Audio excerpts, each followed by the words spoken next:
Hi, fourth graders. I am going to be reading this story with you today. This week's story is called The Dragon Problem.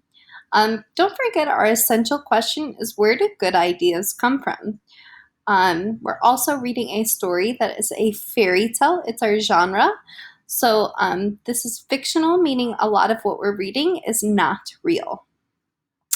I am going to play and you can follow along as it highlights over the words. So give me just a second to mute it and rewind it as well. Once up. All right. I am going to mute them, but I want you guys to go ahead and follow along with me. Once upon a time, long before computers, baseball, or pizza, there lived a young man named Liang. During the day, Liang helped his father build furniture. At night, he made a unique, original toys for the children in the village. He made birds with flapping wings. He carved dragons with rippling, moving scales, sharp claws, and red eyes. Every child in the village had one of Liang's dragons. Liang knew a lot about dragons because one lived nearby on a mountain. A few times a year, the dragon would swoop down on the village. He ate water buffalo, pigs, and any people unlucky enough to be around. The emperor had done nothing to get rid of the dragon, even though his summer palace was near Liang's village. One day in May, the emperor and his family arrived to take up residence at the summer palace. As the procession passed through the village, the gracious Princess Peng smiled kindly at Liang. He fell instantly in love. At dinner that night, Liang told his father that he wanted to marry Princess Peng. His father almost choked on stale, hard rice ball he was eating. "You're joking," his father said when he finally could speak. "I'm serious," insisted Liang. His father began laughing so hard that the old chair he was sitting on broke. He lay on top of the flattened chair, still laughing. All right. Alrighty, on to the next page. I'll show him, Liang muttered Oopsies. angrily as he stopped.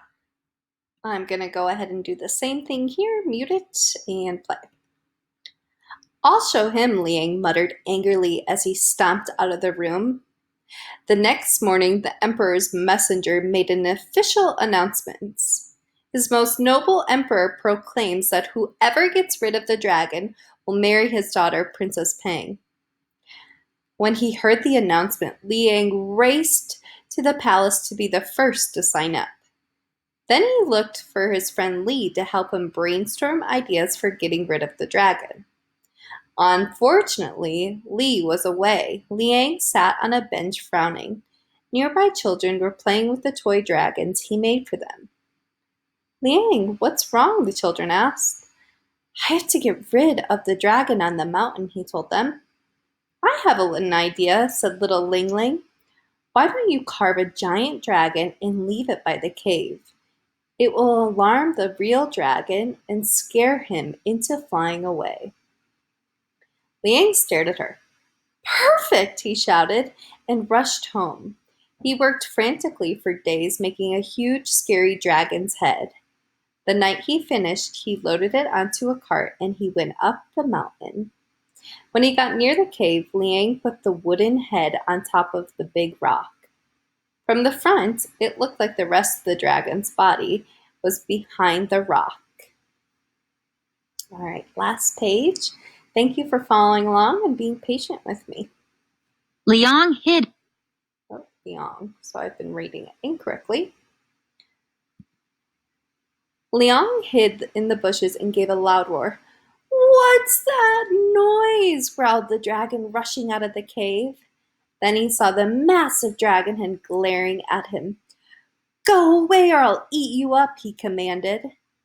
The huge dragon continued to glare at him. "He must be very strong. He's not afraid of me," thought the dragon, who, like all the bullies, was a coward. He decided that now was a good time to take a long trip. "Actually, I'm leaving now. Please make yourself at home in my cave," the dragon called out. as he flew away. A year later, Liang and Princess Pang were married. They opened a toy shop together and lived happily ever after. Remember this week, so I'm going to go back. This week's essential question was, where do good ideas come from? All right. Thank you for listening and reading along with me, and I look forward to seeing you all in class.